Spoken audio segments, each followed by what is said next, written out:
এই জুলাই মাহৰ 10 তাৰিখে আমাৰ যি বাজেট অধিৱেশন চলি আছে অসম বিধানসভাত, এই বাজেট অধিৱেশনত আমাৰ মাননীয় মুখ্যমন্ত্ৰী ডক্টৰ হিমন্ত বিশ্ব শৰ্মা ডাঙৰীয়াৰ নেতৃত্বত বিত্তমন্ত্ৰী জয়ন্ত মল্ল বৰুৱা ডাঙৰীয়াই এখন জনমুখী জনকল্যাণৰ উদ্দেশ্যে এখন বাজেট প্ৰস্তুত কৰিছিলে। আমাৰ বিজেপি দলৰ যি মূল মন্ত্ৰ সবকা সাথ সবকা বিশ্বাস আৰু সবকা বিকাশ, আৰু লগতে বিজেপি দলৰ আমাৰ যি মূল আমাৰ শ্লোগান যে অন্তৰ্দয়, য'ত আমি সমাজৰ শেষগৰাকী ব্যক্তিজনলৈকে আমি চিন্তা চৰ্চা কৰি বা সমাজৰ শেষগৰাকী ব্যক্তিৰ আমি বিষয়ে আমাৰ দলত আমাক চিন্তা কৰিবলৈ শিকোৱা হয়। আৰু চৰকাৰৰ যিখন বাজেট, এই বাজেটখনতো আমি দেখা পাইছোঁ যে প্ৰত্যেকটো শ্ৰেণীৰ লোকৰ বাবে ভাবি চিন্তা চৰ্চা কৰি এই বাজেটখন বনোৱা হৈছে। প্ৰত্যেকটো জাতি জনগোষ্ঠী, প্ৰত্যেকটো অঞ্চলৰ লোকৰ কাৰণে প্ৰত্যেকটো বিভাগে এনেধৰণৰ যি আমাৰ যি বাজেটখনত কথা লিখা হৈছে, সেই কথাখিনি আমি আৰু কিছু বিতংভাৱে আমি পুনৰবাৰ আজি আমাৰ আজিৰ বিজেপি দলৰ যি আমাৰ প্ৰেছ মিট আমি আয়োজন কৰিছোঁ, এই প্ৰেছ মিটৰ জৰিয়তে আমি পুনৰবাৰ আপোনালোকৰ জৰিয়তে বিশেষকৈ দক্ষিণ কামৰূপবাসী ৰাইজ, পলাশবাৰী সমষ্টিবাসী ৰাইজৰ বাবে আমি আপোনালোকৰ জৰিয়তে আমি ৰাইজক জনাব বিচাৰিছোঁ।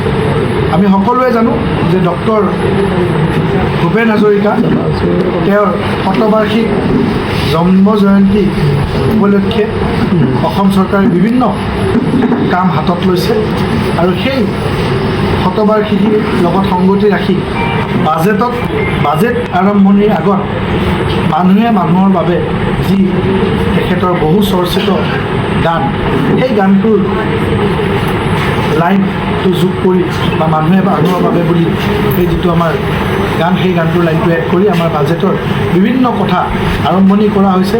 বাজেটখনত আমি যদি চাওঁ, বিভিন্ন ক্ষেত্ৰত আমাৰ ইয়াতে 2 লাখ চাকৰি পুনৰবাৰ চৰকাৰে প্ৰতিশ্ৰুতি দিছে। যোৱাবাৰ নিৰ্বাচনৰ সময়ত আমাৰ বিজেপি দলৰ চৰকাৰখনে 1 লাখ চাকৰি দিম বুলি ৰাইজৰ ওচৰত প্ৰতিশ্ৰুতি দিছিলে, আৰু 1 লাখ চাকৰিৰ জেগা আমি দেখা পাইছিলোঁ যে চৰকাৰখনে মাননীয় মুখ্যমন্ত্ৰী ডক্টৰ হিমন্ত বিশ্ব শৰ্মাৰ নেতৃত্বত প্ৰায় 1,65,000 চাকৰি কোনো ধৰণৰ দুৰ্নীতি, কেলেংকাৰী, খেলিমেলি নোহোৱাকৈ 1 লাখ চাকৰি নিযুক্তি দিছে। আৰু সেই নিযুক্তিত আমি দেখা পাইছোঁ আমাৰ পলাশবাৰী সমষ্টিৰ অন্তৰ্গত দক্ষিণ কামৰূপ জিলাৰ অন্তৰ্গত বিভিন্ন দুখীয়া ঘৰৰ লোকসকলে, বিভিন্ন মেধাৱী ছাত্ৰ ছাত্ৰীসকলে কোনো ধৰণৰ টকা পইচা নিদিয়াকৈ চাকৰি পাইছে। আৰু সেই কথাসমূহৰ লগত লক্ষ্য ৰাখি বা যি এটা সুস্থ বাতাবৰণৰ পৰিৱেশ অসমত সৃষ্টি হৈছে, যাতে পুনৰ যুৱচামে বা নিবনুৱা যুৱক যুৱতীয়ে সংস্থাপন কৰাৰ ক্ষেত্ৰত আৰু এটা ভাল বাতাবৰণ গোটেই অসমতে সৃষ্টি হয়, তাৰ বাবে পুনৰবাৰ এই চৰকাৰখনে 2 লাখ চাকৰি দিয়াৰ ব্যৱস্থা কৰিছে। তাৰ লগতে বিভিন্ন আন্তঃগাঁথনিক দিশত চিন্তা চৰ্চা কৰিছে। অসম মালা নতুনকৈ চৰকাৰে অসম মালাত এইবাৰ 3 অধীনত চৰকাৰখনে কাম কৰিব বুলি বাজেটখনত প্ৰতিশ্ৰুতি দিছে। বসুন্ধৰাৰ অধীনত আৰু জনগোষ্ঠীয় লোকসকলক, ট্ৰাইবেল লোকসকলক, আমাৰ ভূমিপুত্ৰসকলক বা মাটিৰ সমস্যাত ভুগি থকা লোকসকলক মাটিৰ আবণ্টন দিয়াৰ কথা বসুন্ধৰাৰ জৰিয়তে বাজেটখনত লিখা হৈছে। মুখ্যমন্ত্ৰী মহোদয় আমি ধন্যবাদ জনাইছোঁ যে ইৰিগেশ্যন বিভাগ আৰু এগ্ৰিকালচাৰ ডিপাৰ্টমেণ্টটো, দুয়োটা ডিপাৰ্টমেণ্ট একেগৰাকী মন্ত্ৰীৰ হাতত অৰ্পণ কৰি, যি দুয়োটা বিভাগৰ যিহেতু সম্পৰ্ক আছে, কাৰণ এই দুয়োটা বিভাগ কৃষকসকলৰ লগত জড়িত।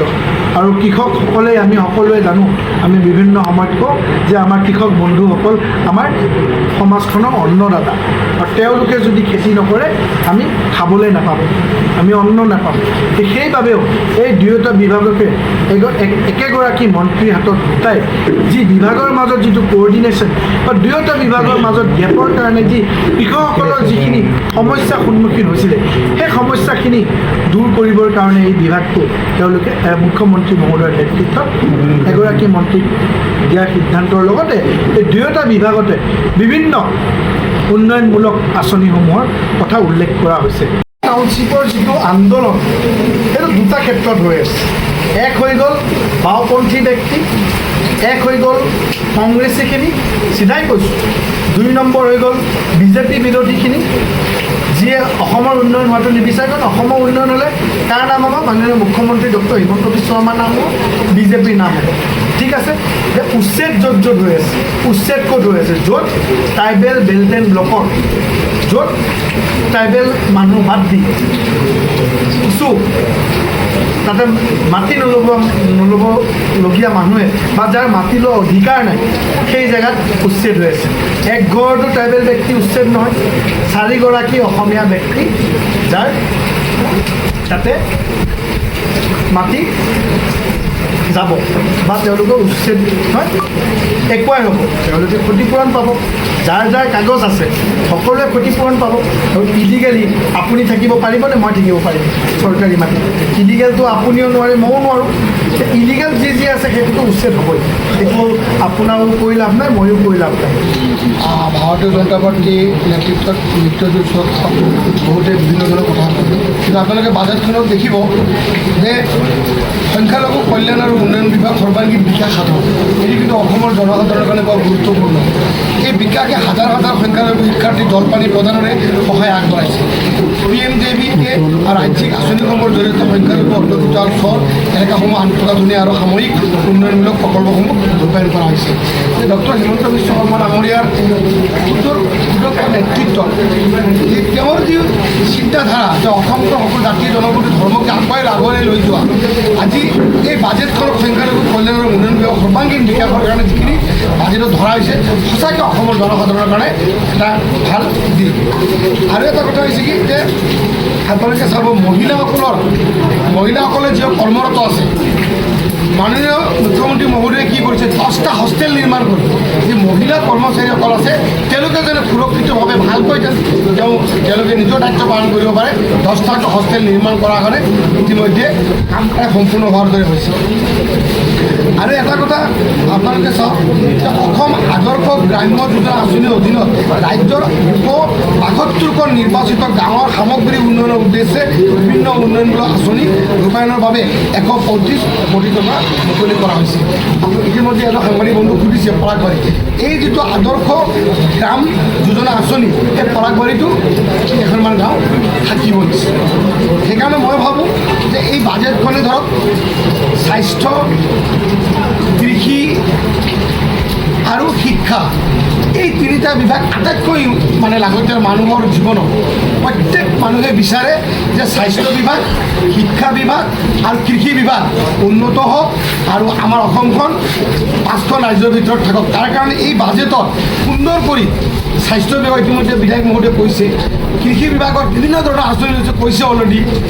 PM কিষাণ আঁচনিৰ জৰিয়তে আজি কৃষকসকলে তেওঁলোকৰ সন্মানখিনি পাবলৈ সক্ষম হৈছে। শদিয়াৰ পৰা ধুবুৰীলৈ, বৰাকৰ পৰা ব্ৰহ্মপুত্ৰলৈ সকলোৰে মাজত চিনাকি এটা নাম প্ৰাতঃ টাইম।